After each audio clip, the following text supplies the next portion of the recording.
যুদ্ধবিরতি নয়, Iran Israel সংঘাতের কাঙ্ক্ষিত পরিণতি চান ট্রাম্প। তেহরান ধ্বংস নাকি খামেনি সরকারের পতন, কোনটি চান তিনি? আরও তীব্র হয়েছে ইরান ইসরায়েল সংঘাত, চলছে বিধ্বংসী মিসাইলের ব্যবহার। পুরোপুরি যুদ্ধে জড়াবে কি দুই দেশ? বিশেষ প্রযুক্তির মাধ্যমে ইরানের শীর্ষ কর্মকর্তাদের হত্যা করছে ইসরায়েল। কোন প্রযুক্তি এটি? কিভাবে হচ্ছে নিখুঁত অপারেশন? আসসালামু আলাইকুম, দেখছিলেন বাংলাভিশন ওয়ার্ল্ড নিউজ হেডলাইন। এবারে বিস্তারিত। ইরান ও ইসরায়েলের মধ্যে যুদ্ধবিরতি নয়, এর চেয়েও ভালো কিছু বা বড় কিছু ঘটবে বলে মন্তব্য করেছেন মার্কিন প্রেসিডেন্ট ডোনাল্ড ট্রাম্প। জানান এই সংঘাতের কাঙ্ক্ষিত পরিণতি চান তিনি। তবে কাঙ্ক্ষিত পরিণতি বলতে তেহরান ধ্বংস নাকি খামেনি সরকারের পতন, কোনটি চান তা পরিষ্কার করেননি প্রেসিডেন্ট ট্রাম্প। একই দিনে ইরানের সর্বোচ্চ নেতা আয়াতুল্লাহ আলী খামেনির পরিণতি ইরাকের সাবেক স্বৈরশাসক সাদ্দাম হোসেনের মতো হতে পারে বলেও সতর্ক করে দিয়েছে ইসরায়েল। ফলে প্রশ্ন উঠেছে, আমেরিকা কি ইসরায়েলের সাথে সরাসরি ইরানের হামলায় যোগ দেবে নাকি অস্ত্র সহায়তা দেবে? ইরানের সরকার পরিবর্তনের জন্য কি গাজার মতোই তেহরানকে মাটির সাথে মিশিয়ে দেওয়ার ষড়যন্ত্র করছে আমেরিকা ও তার বন্ধু ইসরায়েল? রিফাত জামানের ডেস্ক রিপোর্ট। ফিলিস্তিনের গাজার মতোই ইরানের তেহরানের পরিণতির পরিকল্পনা করছে কি আমেরিকা ও তার মিত্র ইসরায়েল? তারা কি সিরিয়ার মতোই ইরানের সরকার পরিবর্তন চাইছে? কিন্তু কেন? এমন সব প্রশ্ন উঠেছে মঙ্গলবার মার্কিন প্রেসিডেন্ট ডোনাল্ড ট্রাম্প ও ইসরায়েলের প্রধানমন্ত্রী বেনিয়ামিন নেতানিয়াহুর মন্তব্যের পর। মঙ্গলবার মার্কিন প্রেসিডেন্ট জানান, আগামী 48 ঘন্টার মধ্যে পরিষ্কার হবে ইরানের উপর ইসরায়েলি হামলা বাড়বে নাকি কমবে। G7 সম্মেলন শেষে দেশে ফেরার পথে সাংবাদিকদের তিনি জানান, ইরান ও ইসরায়েলের মধ্যে যুদ্ধবিরতি নয়, এর চেয়েও ভালো কিছু বা বড় কিছু ঘটবে। বলেন, এই সংঘাতের কাঙ্ক্ষিত পরিণতি চান তিনি। তবে কাঙ্ক্ষিত পরিণতি বলতে তেহরান ধ্বংস নাকি খামেনি সরকারের পতন, কোনটি চান তা পরিষ্কার করেননি প্রেসিডেন্ট ট্রাম্প। সেই সাথে চলমান ইরান ইসরায়েল সংঘাতে আমেরিকা যোগ দিবে কিনা তাও পরিষ্কার করেননি তিনি। পরে নিজের সামাজিক যোগাযোগ মাধ্যম সোশ্যাল ট্রুথে এক পোস্টে প্রেসিডেন্ট ট্রাম্প বলেন, যুদ্ধবিরতির আলোচনার জন্য তিনি এখনও ইরানের সাথে যোগাযোগ করেননি। যুক্তরাষ্ট্রের সাথে চুক্তি করে দেশটির সবার প্রাণ রক্ষার জন্য ইরানের প্রতি আহ্বান জানিয়েছেন তিনি। সাফ জানিয়ে দেন, ইরানের একটিও পরমাণু অস্ত্র থাকবে না, সব নিশ্চিহ্ন হয়ে যাবে। ইরানিদের তেহরান ছেড়ে যাওয়ার জন্য সতর্ক করেছেন মার্কিন প্রেসিডেন্ট।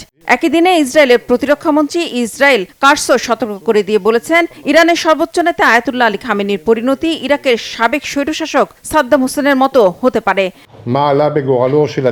খামেনি হত্যার পরিকল্পনা নাকচ করে দেননি ইসরায়েলের প্রধানমন্ত্রী বেনিয়ামিন নেতানিয়াহু। হুঁশিয়ার করে দিয়ে বলেছেন, ইরানের বিরুদ্ধে সামরিক অভিযানের মাধ্যমে মধ্যপ্রাচ্যের চেহারা বদলে দিচ্ছে ইসরায়েল।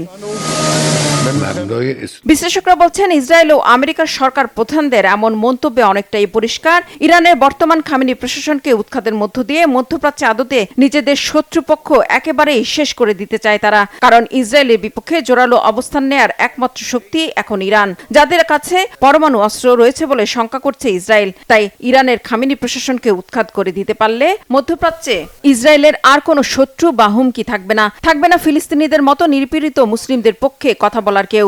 আর ইরান দুর্বল হলে স্বাভাবিকভাবেই পতন ঘটবে হামাস, হুতি বা হিজবুল্লাহর মতো ইরান সমর্থিত সশস্ত্র গোষ্ঠীগুলোর। আর এসব কারণেই ইসরায়েল হঠাৎ বিনা উস্কানিতে ইরানে হামলা চালিয়েছে বলে মনে করছেন বিশ্লেষকরা। রিফাত জামান, বাংলাভিশন নিউজ ডেস্ক। এদিকে পঞ্চম দিনে এসে আরও বড় আকারে রূপ নিয়েছে ইরান ও ইসরায়েলের মধ্যকার চলমান সংঘাত। ইরানের মিসাইল হামলায় ক্ষতিগ্রস্ত হয়েছে ইসরায়েলের গোয়েন্দা সংস্থা মোসাদের গুরুত্বপূর্ণ একটি স্থাপনা। প্রথমবারের মতো নতুন ধরনের আরও বিধ্বংসী মিসাইল দিয়ে ইসরায়েলে হামলা চালাচ্ছে ইরান। পাল্টা আঘাত হেরেছে ইসরায়েলও। তাদের হামলায় মঙ্গলবারও কেঁপে উঠেছে তেহরান। এমন পরিস্থিতিতে দিন দিন যেভাবে বাড়ছে সংঘাত, তাতে দুই দেশের মধ্যে পূর্ণাঙ্গ যুদ্ধের আশঙ্কা ছড়িয়ে পড়েছে। হেজেল জুবাইরের ডেস্ক রিপোর্টে বিস্তারিত। ঘুমন্ত আগ্নেয়গিরির ফেটে পড়ার মতো চারপাশ ধ্বংস করে দিয়ে ক্রমেই আরো বড় আকার নিচ্ছে ইরান ইসরায়েল যুদ্ধ। কোনো পক্ষেই পিছু হটার লক্ষণ নেই, উল্টো জোরালো হচ্ছে হামলা পাল্টা হামলা। এরই মাঝে মিসাইল হামলা চালিয়ে তেল আবিবে ইসরায়েলের কুখ্যাত গোয়েন্দা সংস্থা মোসাদের একটি অতি গুরুত্বপূর্ণ স্থাপনা গুড়িয়ে দেওয়ার কথা জানিয়েছে ইরান। এক বিবৃতিতে ইরানের ইসলামী বিপ্লবী গার্ড বাহিনী IRGC জানায়, আগ্রাসনকারীদের অত্যাধুনিক আকাশ প্রতিরক্ষা ব্যবস্থাকে ব্যর্থ করে দিয়ে ইসরায়েলি সেনাবাহিনীর গোয়েন্দা সংস্থা আমান ও মোসাদের ওই পরিকল্পনা কেন্দ্রে সফল মিসাইল হামলা চালানো হয়েছে। ইরানের জ্যেষ্ঠ কর্মকর্তাদের গুপ্ত হত্যা ও অন্যান্য ঘৃণ্য কার্যকলাপের পরিকল্পনায় ব্যবহৃত হয় ওই কেন্দ্র। এ ধরনের হামলা আরও জোরালো করা হবে এবং এর মধ্য দিয়ে যুদ্ধবাজ ইসরায়েলের মেরুদণ্ড ভেঙে দেয়া হবে বলে অঙ্গীকার করেছে ইরানের প্রতিরক্ষা মন্ত্রণালয়। 17 জুন রাষ্ট্রীয় টেলিভিশনে দেয়া এক সাক্ষাৎকারে প্রতিরক্ষা মন্ত্রণালয়ের মুখপাত্র ব্রিগেডিয়ার জেনারেল রেজা তালাইনিক বলেন, ইরানের ওপর যুদ্ধ চাপিয়ে দেয়া হয়েছে। ইরান এখনও প্রতিরক্ষামূলক অবস্থানে আছে, তবে প্রয়োজন অনুসারে তা ক্রমশ আক্রমণাত্মক হয়ে উঠবে। মোসাদের পরিকল্পনা কেন্দ্র গুড়িয়ে দেয়া প্রসঙ্গে মুখপাত্র বলেন, গাইডেড মিসাইল দিয়ে ওই হামলা চালানো হয়। যুক্তরাষ্ট্রের সহায়তা নিয়ে গড়ে তোলা উন্নত আকাশ প্রতিরক্ষা ব্যবস্থা দিয়েও তা ঠেকানো যায়নি। এতে ইসরায়েলের অক্ষমতা বেরিয়ে এসেছে। ইরানের বিরুদ্ধে দীর্ঘস্থায়ী যুদ্ধে টিকে থাকার ক্ষমতা ইসরায়েলের নেই। যুদ্ধ যতই দীর্ঘ হবে ইসরায়েল ততই ভেঙে পড়বে, বলেন রেজা তালাইনি। এদিকে ইসরায়েলের বিরুদ্ধে চলমান সামরিক অভিযানে প্রথমবারের মতো নতুন ধরনের একটি অত্যাধুনিক ও বিধ্বংসী মিসাইল ব্যবহার করার কথা জানিয়েছেন প্রতিরক্ষা মন্ত্রণালয়ের মুখপাত্র। তিনি বলেন, 17 জুন ওই নতুন মিসাইলটি দিয়ে হামলা চালানো হয়। আঘাত হানার আগ পর্যন্ত শত্রুরা এমনকি সেটিকে শনাক্ত করতে পারেনি। শিগগিরই হামলার বহরে আরো নতুন নতুন মিসাইল ও চমক যুক্ত হবে হুঁশিয়ারি জানিয়ে ওই কর্মকর্তা বলেন, শত্রুরা চেষ্টা করছে ইরানিদের একতা ভেঙে দিতে, কিন্তু ক্রমশ তা আরো জোরালো হচ্ছে। তাদের যে কোনো অপচেষ্টা রুখে দিতে ইরান তার সর্বস্ব দিয়ে লড়বে। ইরানের প্রতিরোধ সক্ষমতার পরিসর বিশাল।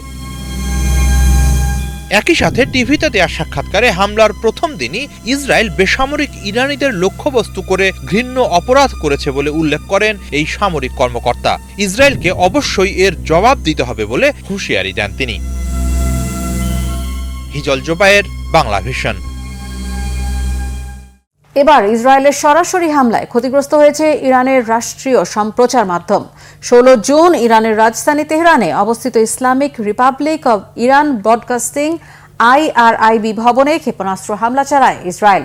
এর আগে ইরানের রাষ্ট্রীয় টেলিভিশন ও রেডিও অদৃশ্য হতে যাচ্ছে বলে হুমকি দিয়েছিলেন ইসরায়েলের প্রতিরক্ষা মন্ত্রী ইসরায়েল কাটজ। বিস্তারিত মীর ফজলে রাব্বির ডেস্ক রিপোর্টে। ইরানের রাষ্ট্রীয় টেলিভিশনে চলছিল লাইভ অনুষ্ঠান, যে অনুষ্ঠানে ইসরায়েলের আগ্রাসনের বিরুদ্ধে কড়া বক্তব্য দিচ্ছিলেন ইরানের অন্যতম খ্যাতিমান উপস্থাপিকা সাহার ইমামি। কিন্তু মুহূর্তেই ঘটে গেল বিপত্তি। অনুষ্ঠান চলার সময়ই টেলিভিশন স্টেশনে আছড়ে পড়ল ইসরায়েলের ক্ষেপণাস্ত্র। 16 জুন ইরানের রাজধানী তেহরানে অবস্থিত Islamic Republic of Iran broadcasting IRIB ভবনে ক্ষেপণাস্ত্র হামলা চালায় ইসরায়েল। উপস্থাপিকা সাহার ইমামি যখন ইসরায়েলের আগ্রাসনের বিরুদ্ধে বক্তব্য দিচ্ছিলেন, তখনই একটি প্রচণ্ড বিস্ফোরণ ঘটে এবং স্টুডিওর ছাদ থেকে ধ্বংসস্তূপ তার দিকেই উড়ে আসে। তাৎক্ষণিকভাবে সাহার চেয়ার ছেড়ে সরে যান, ফলে গুরুতর কোনো ক্ষতি হয়নি। ইরানের সরকারি টেলিভিশনের ধারণ করা ভিডিওতে পুরো ঘটনা ধরা পড়ে। এর আগে তেহরানের রাষ্ট্রীয় সংবাদ মাধ্যমের সদর দপ্তর সংলগ্ন এলাকার বাসিন্দাদের সরে যাওয়ার নির্দেশ দিয়েছিল ইসরায়েলি বাহিনী। ইরানের রাষ্ট্রীয় টেলিভিশন ও রেডিও অদৃশ্য হতে যাচ্ছে বলে হুমকিও দিয়েছিলেন ইসরায়েলের প্রতিরক্ষামন্ত্রী ইসরায়েল কাটজের হুমকির কিছুক্ষণ পরেই এই হামলা চালানো হয়। বিশ্লেষকদের ধারণা, এই হামলার উদ্দেশ্য ছিল ইরানের তথ্য ব্যবস্থাকে ক্ষতিগ্রস্ত করা। তবে এমন ভয়াবহ হামলার পরও থামেননি সংবাদকর্মীরা। এই হামলার 1 ঘন্টা না পেরোতেই আবার লাইভ অনুষ্ঠানে ফিরে আসেন সাহার ইমামি। ক্ষতিগ্রস্ত ভবনের সামনে দাঁড়িয়েই সংবাদ প্রচার করেন রাষ্ট্রীয় টেলিভিশনের রিপোর্টার ইউনুস সাদলু। আমি জানি না আমার কতজন সহকর্মী ভেতরে ছিলেন। আমি জানি না আমার কতজন সহকর্মী শহীদ হয়েছেন বা কতজন আহত হয়েছেন। তারা আমাদের এলাকাটি খালি করতে বলেছিলেন, কিন্তু সবাই শেষ মুহূর্ত পর্যন্ত অবস্থান করেছিলেন যাতে বিশ্বকে ইরানের শক্তির চিত্র দেখানো যায়, যা ইহুদিবাদী শাসকরা চায় না। সোমবার বিকেলের দিকে পূর্ব তেহরানের বাসিন্দাদের নিরাপদ স্থানে সরে যাওয়ার নির্দেশ দেয় ইসরায়েলের প্রতিরক্ষা বাহিনী। তার কিছু সময় পরেই পূর্ব তেহরানের বিভিন্ন এলাকায় বোমাবর্ষণ শুরু করে ইসরায়েলের বিমান বাহিনী। রাতেও একাধিক বিস্ফোরণের শব্দ শোনা যায়। এমন অবস্থায় তেহরান জুড়ে আতঙ্ক ছড়িয়ে পড়েছে। গত কয়েকদিনে অনেকেই শহর ছেড়ে নিরাপদ আশ্রয়ে গেছেন। তেহরানের বিভিন্ন রাস্তায় বাস, গাড়ি ও ট্রাক ভর্তি মানুষকে শহর ত্যাগ করতে দেখা গেছে। তবে এমন আতঙ্কের মাঝেও শহর ত্যাগ করতে চাচ্ছেন না বেশিরভাগ তেহরানবাসী। আমাদের অন্য কোনো পরিকল্পনা নেই। আমরা এখানে আছি এবং কোথাও যাচ্ছি না। যদি কাউকে চলে যেতে হয় তাহলে ওই ইসরায়েলিদেরই দেশ ত্যাগ করে চলে যাওয়া উচিত। সত্যি বলতে যতই হুমকি আসুক, আমার তেহরান ছেড়ে যাওয়ার কোনো পরিকল্পনা নেই। ইসরায়েলের যত শক্তি থাকুক না কেন, তারা ইরানকে এত সহজে আক্রমণ করতে পারবে না। কিছু লোকের অনেক সঞ্চয় থাকতে পারে বা আর্থিক অবস্থা ভালো থাকতে পারে, হয়তো তারা চলে যেতে পারে, কিন্তু আমাদের তেমন কোনো পরিকল্পনা নেই। ইসরায়েল ও ইরানের মধ্যকার দীর্ঘদিনের শত্রুতার সবচেয়ে বড় এই সংঘাত যেন ব্যাপক আকার ধারণ না করে সেই প্রচেষ্টা চালিয়ে যাচ্ছেন বিশ্ব নেতারা। এমন অবস্থায় ইরান তাৎক্ষণিক যুদ্ধবিরতি কার্যকর চাইছে। একাধিক আন্তর্জাতিক গণমাধ্যমে দাবি করা হয়েছে সৌদি আরব, কাতার এবং ওমানের মাধ্যমে মার্কিন প্রেসিডেন্টের প্রতি যুদ্ধবিরতি কার্যকরের অনুরোধ জানিয়েছে ইরান। এই সংঘাত নিয়ন্ত্রণের বাইরে চলে যাওয়ার আগেই দুই পক্ষকে আলোচনার টেবিলে ফিরে আসা উচিত বলে মনে করছেন বিশ্লেষকরা। মীর ফজলে রাব্বি, বাংলা ভিশন। ইরানের ভূখণ্ডে ইসরায়েলের হামলার কড়া নিন্দা জানিয়েছে সাংহাই কোঅপারেশন অর্গানাইজেশন বা SCO, কিন্তু ওই বিবৃতি থেকে নিজেদের সরিয়ে রেখেছে জোটের অন্যতম প্রভাবশালী সদস্য ভারত। ভারতের সাথে ইসরায়েলের সম্পর্ক রয়েছে অনেক আগে থেকেই। এমনকি দাবি করা হয় গাজায় চালানো আগ্রাসনে ব্যবহৃত হয়েছে ভারতে তৈরি অস্ত্র ও গোলাবারুদ। পাশাপাশি যুক্তরাষ্ট্রও রয়েছে ইসরায়েলের পক্ষে। তবে কি ট্রাম্পকে খুশি রাখতেই এমন পদক্ষেপ নিল ভারত? ইরান ইসরায়েল সংঘাতে কোন পক্ষে দাঁড়াবে নয়াদিল্লি? ডেস্ক রিপোর্টে আরো জানাচ্ছেন শাহরিয়া আমান সানি। ইরানে ইসরায়েলের নজিরবিহীন হামলার কড়া নিন্দা জানিয়েছে সাংহাই কোঅপারেশন অর্গানাইজেশন বা SCO, কিন্তু ওই বিবৃতি থেকে নিজেদের সরিয়ে রেখেছে জোটেরই অন্যতম প্রভাবশালী সদস্য ভারত। সাংহাই সহযোগিতা সংস্থা SCOর মতো গুরুত্বপূর্ণ জোটে ভারত ও ইরান উভয়ই সদস্য হওয়া সত্ত্বেও নয়াদিল্লি কেন নিন্দা প্রস্তাবে সই করল না, উঠছে এমন প্রশ্ন। চীন, রাশিয়া, ইরান, ভারতসহ 10 দেশের এই জোট সম্প্রতি এক বিবৃতিতে জানিয়েছে ইসরায়েলের এই হামলা আন্তর্জাতিক আইন এবং জাতিসংঘ সনদের পরিপন্থী। তারা এটিকে ইরানের সার্বভৌমত্বের লঙ্ঘন এবং আঞ্চলিক ও বৈশ্বিক স্থিতিশীলতার হুমকি বলেও বর্ণনা করেছে। কিন্তু ভারত স্পষ্টভাবে জানিয়ে দিয়েছে তারা এই বিবৃতির আলোচনায় অংশ নেয়নি এবং তা অনুমোদনও করেননি। ভারতের পররাষ্ট্রমন্ত্রী S জয়শঙ্কর ইরানি পররাষ্ট্রমন্ত্রীর সঙ্গে ফোনে কথা বললেও সেখানে ইসরায়েলের বিরুদ্ধে সরাসরি কোনো বক্তব্য ছিল না, বরং তিনি দুপক্ষকেই শান্ত থাকার আহ্বান জানিয়েছেন। এখন প্রশ্ন উঠছে, ভারত কি তাহলে ইসরায়েলের পক্ষ নিচ্ছে? এমন প্রশ্নই তুলেছে আন্তর্জাতিক সংবাদ মাধ্যম আল জাজিরা। তারা বলছে এই অবস্থান শুধু কৌশলগত ভারসাম্য নয়, বরং বৃহৎ শক্তিগুলোর দ্বন্দ্বে ভারতের নিজের অবস্থান নির্ধারণের এক ইঙ্গিত হতে পারে। জাতিসংঘে গাজায় যুদ্ধবিরতির প্রস্তাবেও ভারত বিরত ছিল। এই ধারা যেন আবারও স্পষ্ট হলো। এদিকে ইসরায়েল ভারতের প্রধান অস্ত্র সরবরাহকারী। গাজা যুদ্ধ চলাকালে ভারতীয় কোম্পানি থেকেও অস্ত্র গেছে ইসরায়েলে।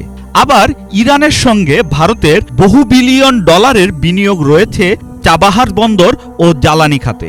তাই ভারতের অবস্থান অনেকটাই ভারসাম্য রক্ষার কৌশল। SCO থেকে কিছুটা দূরত্ব রেখে যুক্তরাষ্ট্র ও ইসরায়েলের সঙ্গে সম্পর্ক ঠিক রাখার চেষ্টা করছে ভারত। কিন্তু প্রশ্ন হলো, কতদিন টিকবে এই ভারসাম্য এবং এতে ভারতের আন্তর্জাতিক ভাবমূর্তি কিভাবে প্রভাবিত হবে? এ বিষয়ে উদ্বেগ প্রকাশ করেছেন দিল্লি ভিত্তিক বিশ্লেষক কবির তানেজা। তার মতে ভারতের এই নিরপেক্ষতা বিভ্রান্তিকর এবং এর পেছনে থাকতে পারে যুক্তরাষ্ট্রের সঙ্গে কৌশলগত স্বার্থ রক্ষা করার চেষ্টাও। তিনি আরো বলেন, ভারত চাইছে যুক্তরাষ্ট্রের সঙ্গে সম্পর্ক নষ্ট না করতে, কারণ একটি গুরুত্বপূর্ণ বাণিজ্য চুক্তি চূড়ান্ত পর্যায়ে রয়েছে। সেই চুক্তি যদি আটকে যায় তাহলে জুলাই থেকে ভারতীয় পণ্যে 27% শুল্ক আরোপ হতে পারে। এ পরিস্থিতিতে ভারতের নীরবতা কি কৌশলগত দূরত্ব নাকি বাস্তব রাজনৈতিক সমঝোতা? বিশ্ব রাজনীতির এই মুহূর্তে ভারতের ভূমিকা সবার নজরে। শাহরিয়ামান সানি, বাংলা ভিশন। কোন প্রযুক্তি ব্যবহার করে ইরানের শীর্ষ কর্মকর্তাদের নিশানা বানাচ্ছে ইসরায়েল? কিভাবে সম্ভব হচ্ছে এতটা নিখুঁত অপারেশন? ইউনিট ৮,২০০ থেকে শুরু করে ড্রোন, স্যাটেলাইট ও মানব গোয়েন্দা সব মিলিয়ে ইসরায়েল হয়ে উঠেছে এক ভয়ঙ্কর টার্গেট কিলিং কান্ট্রি। বিস্তারিত শুভ ইসলামের প্রতিবেদনে। সম্প্রতি ইরান ও ইসরায়েলের মধ্যে চলমান উত্তেজনা নতুন মোড় নিয়েছে। ইসরায়েল যেভাবে ইরানের উচ্চপদস্থ কর্মকর্তাদের নিখুঁতভাবে খুঁজে বের করে লক্ষ্যবস্তু করছে তা নিয়ে আন্তর্জাতিক মহলে ব্যাপক আলোচনা চলছে। প্রশ্ন উঠছে, কোন প্রযুক্তি এবং কৌশলের মাধ্যমে ইসরায়েল এই অসম্ভবকে সম্ভব করছে? চলমান সংঘাতে ইরানের শীর্ষ ১৫ কর্মকর্তাকে হত্যা করেছে ইসরায়েল। ইসরায়েলদের নিখুঁত এই ছকে বেডরুমে অবস্থানকারী সেনাপ্রধানও রক্ষা পাননি। সোমবার ইসরায়েলের প্রধানমন্ত্রী নেতানিয়াহু বলেন, ইরানের সর্বোচ্চ নেতা আয়াতুল্লাহ খামেনির হত্যাই এই সংঘাতের শেষ। এখন প্রশ্ন, খামেনিকেও কি খুঁজে বের করতে পারবে ইসরায়েল? যদি সম্ভব হয় তাহলে কিভাবে? কোন প্রযুক্তি ব্যবহার করে ইসরায়েলিরা এমন নির্ভুল লক্ষ্যবস্তু নির্ণয় করছে? এক নজরে দেখে নেওয়া যাক ইসরায়েলিদের ব্যবহৃত প্রযুক্তি। ইউনিট 2800 তথ্যের ভাণ্ডার। বিশ্বজুড়ে তথ্য গোয়েন্দাগিরিতে ইসরায়েলের ইউনিট 8200 সমধিক পরিচিত। ইসরায়েলি সেনাবাহিনীর ইন্টেলিজেন্স শাখার অধীনে পরিচালিত এই ইউনিটটি মূলত সিগন্যালস ইন্টেলিজেন্স ও সাইবার অপারেশনস চালানোর জন্য গঠিত, কিন্তু বাস্তবে এটি একটি প্রযুক্তি নির্ভর গুপ্তচর বাহিনী। Unit 8200 mobile call, email, radio signal, satellite যোগাযোগ সবকিছু নজরে রাখে। এই তথ্য বিশ্লেষণ করে তারা চিহ্নিত করে সম্ভাব্য হুমকি, শত্রুদের অবস্থান ও তাদের পরিকল্পনা। ইউনিট 8200 তাদের বিশাল তথ্য ভাণ্ডার বিশ্লেষণে ব্যবহার করে উন্নত কৃত্রিম বুদ্ধিমত্তা বা এআই এবং মেশিন লার্নিং। এই প্রযুক্তির মাধ্যমে লক্ষ লক্ষ ফোন কল ও মেসেজ স্ক্যান করে স্বয়ংক্রিয়ভাবে সন্দেহজনক কথোপকথন বা বিপজ্জনক পরিকল্পনা শনাক্ত করে ইসরায়েল। এই ইউনিট শুধু নজরদারিতেই নয়, প্রয়োজনে বিদেশের সাইবার নেটওয়ার্ক হ্যাক করতেও সক্ষম। বলা হয়ে থাকে, ইরানের পরমাণু প্রকল্পে নাশকতা চালানো স্টাক্সনেট ম্যালওয়্যার অপারেশনেও ইউনিট 8200 জড়িত ছিল। স্যাটেলাইট ও ড্রোন নজরদারি। ইসরায়েল ওফেক সিরিজের উচ্চ ক্ষমতা সম্পন্ন স্যাটেলাইটের মাধ্যমে ইরানের বিভিন্ন সামরিক ঘাঁটি, গোপন মিটিং ও গতিবিধি নজরে রাখে। একই সঙ্গে উচ্চ ক্ষমতার ড্রোন এবং ডেটা সংগ্রাহক আনম্যান্ড এরিয়াল ভেহিকল বা ইউএভি দিয়ে নিরবচ্ছিন্ন পর্যবেক্ষণ চালায়। আইএসআর প্রযুক্তি।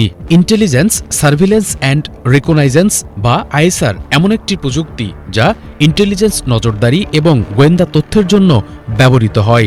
আইএসআর বিভিন্ন উৎস থেকে ডেটা সংগ্রহ করে সেই ডেটা বিশ্লেষণ করে সেই বিশ্লেষণ অনুযায়ী সিদ্ধান্ত গ্রহণ করে। এর মধ্যে সেন্সর, ক্যামেরা, রাডার এবং অন্যান্য উন্নত প্রযুক্তি ব্যবহার করা হয়। এই প্রযুক্তি ব্যবহারের মাধ্যমে যে কোনো পরিস্থিতির উপর নজর রাখা, তথ্য সংগ্রহ করা এবং বিশ্লেষণ করে দ্রুত সিদ্ধান্ত নেয় ইসরায়েলিরা।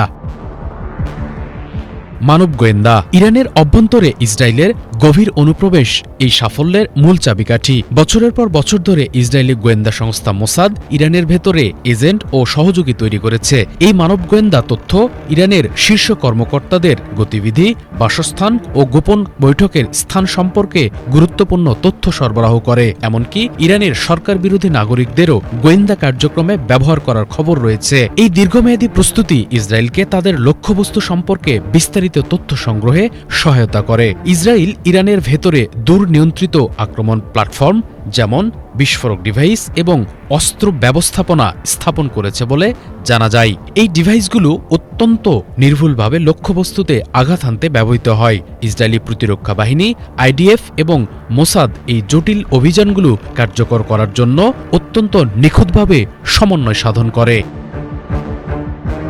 সম্মিলিত যুদ্ধকৌশল, সিগন্যালস ইন্টেলিজেন্স থেকে শুরু করে স্যাটেলাইট পর্যবেক্ষণ, ড্রোন নজরদারি এবং মাঠ পর্যায়ের গুপ্তচর বৃত্তি সব মিলিয়ে তৈরি হয় এক নিখুঁত অপারেশন প্ল্যান। তারপর সেই পরিকল্পনা অনুযায়ী শুরু হয় আকাশপথে বা মাটির নিচে নিখুঁত হামলা। বিশ্লেষকরা বলছেন এই পূর্ণাঙ্গ প্রযুক্তিগত কাঠামোর কারণে ইসরায়েল আজ বিশ্বের অন্যতম কার্যকর টার্গেট হান্টিং নেশনে পরিণত হয়েছে।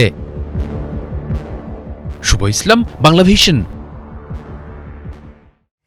বিশ্ব রাজনীতির কেন্দ্রবিন্দুতে থাকা দেশ ইরান, যার চারপাশ ঘিরে রয়েছে পাহাড়, মরুভূমি ও গুরুত্বপূর্ণ সাগরপথ, এই অনন্য ভৌগোলিক অবস্থানই দেশটিকে করে তুলেছে অজেয়। কেন পরাশক্তিরা চাইলেও কখনো ইরানে সরাসরি হামলা চালাতে পারেনি?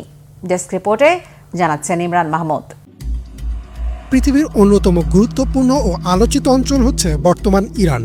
বিগত প্রায় ৫০০ বছর ধরে দেশটি তার বর্তমান সীমানা ধরে রেখেছে।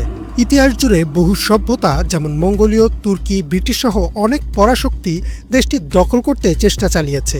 প্রাচীনকাল থেকে এই পর্যন্ত বিশ্বের সব পরাশক্তির নজর ইরানের দিকে, কারণ দেশটি একটি করিডোরের মতো কাজ করে, যার মাধ্যমে ইউরোপ, আফ্রিকা ও এশিয়া মহাদেশ যুক্ত। অনেকেই চেষ্টা চালালেও কেউই দেশটিকে দীর্ঘমেয়াদে দখলে রাখতে পারেনি। কি এমন আছে ইরানে যা দেশটিকে অজেয় করে তুলেছে? বর্তমান ইরানের 7টি দেশের সাথে সীমানা রয়েছে। পূর্ব দিকে রয়েছে পাকিস্তান, আফগানিস্তান ও তুর্কমেনিস্তান, আর পশ্চিমে রয়েছে ইরাক, তুরস্ক, আর্মেনিয়া ও আজারবাইজান। এছাড়াও ইরানের সীমানা ঘেঁষে আছে 3টি সমুদ্র, উত্তরে ক্যাসপিয়ান সমুদ্র ও দক্ষিণে পার্সিয়ান গলফ ও গলফ অফ ওমান। দক্ষিণে এই দুই সাগরের মধ্যে রয়েছে পৃথিবীর অন্যতম গুরুত্বপূর্ণ পয়েন্ট, যাকে স্ট্রেইট অফ হরমুজ বলা হয়। ইউএস এনার্জি ইনফরমেশন অ্যাডমিনিস্ট্রেশনের তথ্য অনুযায়ী বিশ্বের মোট জ্বালানি তেল ও গ্যাসের 20% এই পয়েন্ট দিয়েই পরিবাহিত হয়। আর এই জন্যই পশ্চিমা বিশ্বের কাছে ইরান এতটা গুরুত্বপূর্ণ। কিন্তু বিগত 40 বছর ধরে ইরান পশ্চিমা দেশগুলোর মাথা ব্যথার কারণ হয়ে দাঁড়িয়েছে। আধুনিক সামরিক বাহিনী বা শক্তিশালী অর্থনীতি থাকার পরেও ইউরোপ বা আমেরিকা কখনো সরাসরি ইরানে হামলা করার সাহসী পায়নি। ইরানের এমন শক্ত অবস্থানের পেছনে অন্যতম কারণ হচ্ছে এর ভৌগোলিক অবস্থান। দেশটির দক্ষিণ পশ্চিমাংশে রয়েছে জারগোস পর্বতমালা। দীর্ঘ এই পর্বতমালা ইরানকে একটি প্রাকৃতিক প্রতিরক্ষা দিয়েছে। ছোট বড় বহু পাহাড়ে ঘেরা এই অঞ্চল পার করে দেশটিতে আক্রমণ করা একটা দুঃস্বপ্নের মতো। অ্যান্থনি কর্ডেসম্যানের একটি গবেষণাপত্র অনুযায়ী 1980 সালে যখন ইরানে আক্রমণ করে, তখন ইরাকের পরিকল্পনা ছিল এই জাগ্রস পর্বতমালা পাড়ি দিয়ে ইরানের মূল ভূখণ্ডে আক্রমণ চালাবে। কিন্তু 2 বছরের চেষ্টায় ইরাকের সেনাবাহিনী মাত্র কয়েক কিলোমিটার পর্যন্ত সামনে এগোতে পারে। পরবর্তীতে ইরানের সেনাবাহিনী ইরাককে পেছনে ঠেলে দেয়, আর 8 বছর পর কোনো ফলাফল ছাড়াই এই যুদ্ধের সমাপ্তি ঘটে। 2 দেশের সীমান্তেও কোনো পরিবর্তন আসেনি। ঠিক একইভাবে উত্তরে ক্যাসপিয়ান সমুদ্র সৈকতে রয়েছে আলবোর্জ পর্বতমালা। এই পর্বতমালা ইরানের উত্তর দিককে দিয়েছে প্রাকৃতিক প্রতিরক্ষার পাশাপাশি এই পর্বতমালাতে রয়েছে বিশাল খনিজ সম্পদের ভাণ্ডার। আলবোর্জ পর্বতমালায় রয়েছে ইউরেনিয়াম, স্বর্ণ, রূপা ও দস্তার প্রচুর সম্ভার। এছাড়াও পার্সিয়ান গলফের কাছেও বড় ধরনের প্রাকৃতিক গ্যাস ও তেলের খনি রয়েছে ইরানের দখলে। আরও একটি বিশাল ভৌগোলিক প্রতিরক্ষা রয়েছে ইরানের। দেশটির দক্ষিণে রয়েছে প্রায় 2500 কিলোমিটারের দীর্ঘ কোস্টলাইন, যা 2টি সমুদ্রে বিভক্ত। আর এই কোস্টলাইনে রয়েছে ইরানের সবচেয়ে বড় সমুদ্র বন্দর আব্বাস। এই বন্দর আব্বাস স্ট্রেইট অফ হরমুজ থেকে মাত্র 70 কিলোমিটার দূরে। অর্থাৎ ইরানের নৌবাহিনী চাইলেই খুব সহজে বিশ্বের মোট জ্বালানি সরবরাহের 20% বাধা সৃষ্টি করতে পারে। ফলে বৈশ্বিক অর্থনীতি অল্প সময়েই মুখ থুবড়ে পড়বে। যদি কোনো শত্রু দেশ ইরানের গুরুত্বপূর্ণ কোস্টলাইন ও 2 পাশের পর্বতমালা টপকে দেশটির ভেতরে প্রবেশ করেও তবুও খুব একটা সুবিধা করতে পারবে না। সেক্ষেত্রে বাধা হয়ে দাঁড়াবে দাশতে লুত ও কাভের মরুভূমি। দাশতে লুত বা লুত মরুভূমিকে পৃথিবীর সবচেয়ে উত্তপ্ত স্থান বলা হয়। নাসা আর্থ অবজারভেটরির তথ্য মতে 2005 সালে এই জায়গায় 70 ডিগ্রি সেলসিয়াস পর্যন্ত তাপমাত্রা রেকর্ড করা হয়েছিল। ইরানের এমন কঠিন ও অস্বাভাবিক ভৌগোলিক বৈশিষ্ট্যের জন্য দেশটিতে সামরিক অভিযান চালানো কার্যত অসম্ভব হয়ে পড়েছে। ফলে বিশ্বের বড় বড় পরাশক্তিগুলো এই অঞ্চলে অভিযান চালানোর কথা কল্পনাও করতে পারে না। এছাড়াও ইরানের ভূরাজনৈতিক কৌশলও বেশ বুদ্ধিদীপ্ত, যার ফলে আশপাশের অন্যান্য মুসলিম দেশগুলোও ইরানের বিরুদ্ধে কোনো সামরিক অভিযান চালানোর সুযোগ পায় না। ইমরান মাহমুদ, বাংলাভিশন। ইরান ইসরায়েল তীব্র সংঘাতের মধ্যে গাজায় মঙ্গলবার নতুন করে হামলা চালিয়ে আরও ৭৪ ফিলিস্তিনিকে হত্যা করেছে ইসরায়েলি বাহিনী। কেবল ত্রাণ বিতরণ কেন্দ্রে হামলা চালিয়ে ৬০ জনেরও বেশি ফিলিস্তিনিকে হত্যা করেছে ইসরায়েল। আহত হয়েছে ৪০০রও বেশি। চন্দ্রিকা মজুমদারের ডেস্ক রিপোর্ট। ইরান ইসরায়েল সংঘাতের মাঝেই মঙ্গলবার গাজা জুড়ে তীব্র হামলা অব্যাহত রেখেছে ইসরায়েল। এদিন গাজার দক্ষিণে খান ইউনিসে ত্রাণ নিতে জড়ো হয়েছিল ক্ষুধার্ত বহু ফিলিস্তিনি। ত্রাণ কেন্দ্রে ছিল উপচে পড়া ভিড়। সে সময় খাবারের অপেক্ষায় থাকা ক্ষুধার্ত ফিলিস্তিনিদের উপর বর্বর হামলা চালিয়ে ৬০ জনেরও বেশি গাজাবাসীকে হত্যা করেছে ইসরায়েলি বাহিনী। এতে আহত হয়েছে আরও ৪০০রও বেশি।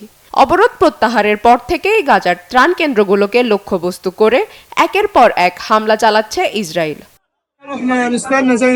আমরা বাচ্চাদের খাবারের জন্য ত্রাণ কেন্দ্রে অন্যদের মতোই অপেক্ষা করছিলাম। ৬ মাস ধরে আমরা কোনো খাবার বা পানীয় দেখিনি। আমাদের জানানো হয়েছে খান ইউনিসের এই ত্রাণ কেন্দ্রে আটা দেয়া হচ্ছে, এজন্যই আমরা এখানে অপেক্ষা করছিলাম। ঠিক তখনই শুরু হয় ইসরায়েলের নির্মম হামলা। আমরা দেখলাম উপর থেকে রকেট, ক্ষেপণাস্ত্র পড়ছে। আমরা বেসামরিক সাধারণ মানুষ, আমাদের কাছে অস্ত্র বা অন্য কিছুই নেই। আমরা ৬ মাস ধরে কোনো খাবার না পেয়ে ক্ষুধার কারণে বালি খেয়েছি। অবরোধের পরও আমাদের খাবার নিতে দিচ্ছে না। ইসরায়েলি অবরোধের কারণে গাজার ৫ লাখ মানুষ দুর্ভিক্ষের মুখোমুখি। ৩ মাসের টানা অবরোধে গাজায় খাবার ও পানির অভাবে অনাহারে ও অপুষ্টিতে ভুগছে গাজাবাসী। সাহায্যকারী গোষ্ঠীগুলো যে পরিমাণ খাদ্য সরবরাহ করছে তা চাহিদা মেটানোর জন্য যথেষ্ট নয়। হঠাৎ করেই সেনারা আমাদের এগিয়ে যেতে দিল এবং সবাইকে জড়ো করলো। তারপরই আমাদের উপর হামলা শুরু করলো। বাচ্চাদের খাবার সংগ্রহ করতে যেয়ে আমার ভাই বোনেরা মারা গেল। মৃতদেহগুলো এখনো সেখানেই পড়ে আছে। আমরা গুরুতর আহতদের কয়েকজনকে নিয়ে হাসপাতালে এসেছি। এখানেও পর্যাপ্ত জায়গা ও প্রয়োজনীয় চিকিৎসা ব্যবস্থা নেই। এভাবেই আমরা গুলি খেয়ে মরছি, না হলে খাদ্যের অভাবে মরছি। ইসরায়েলের এসব হামলা ফিলিস্তিনিদের উপর ভয়াবহ অযৌক্তিক দুর্ভোগ ডেকে আনছে বলে তীব্র নিন্দা জানিয়েছেন জাতিসংঘের শীর্ষ কর্মকর্তা Volker Turk. Chandrika Majumdar, Bangla vision, news desk. এই ছিল আজকের মতো। সাথে থাকায় ধন্যবাদ।